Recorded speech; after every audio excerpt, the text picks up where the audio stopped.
গাছের ছালের পটচিত্র আমি এনেছি বিদেশ থেকে।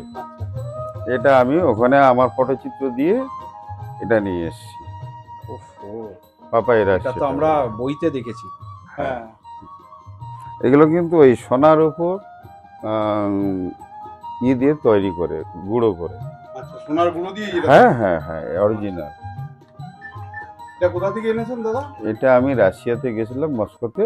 আচ্ছা, ওখান থেকে ওরাও এসেছিল, আমি দেখে পটচিত্র যাও গো। দিয়ে আমার এটা এটা না ওদের কাছ থেকে এটা নিয়ে এসেছি। আচ্ছা, এটা রাশিয়ার? হ্যাঁ হ্যাঁ, না এটা ইজিপ্টে। ইজিপ্টের, হ্যাঁ কিন্তু ইজিপশিয়ান, ওরা কিন্তু হ্যাঁ আপনারা ওখান থেকে এটা হ্যাঁ, মানে এইটা গাছের ছাল, হ্যাঁ হ্যাঁ, এটা মানে ক্যানভাসটা গাছের ছাল। একদম। আর এই রঙে হুম। এই রংগুলো কিসের দিয়েছে? এগুলো সব হচ্ছে সোনার উপর, সোনার উপর। হ্যাঁ হ্যাঁ হ্যাঁ, সোনার উপর কাজ, সোনার গাছের উপর, ছালের উপর। গাছের ছালের উপর। এ তো অনেক কস্টলি জিনিস। অনেক কষ্টে, আপনাকে তো আরো এটাকে ইয়ে করে রাখতে ভালো হবে। করে রাখতে হবে।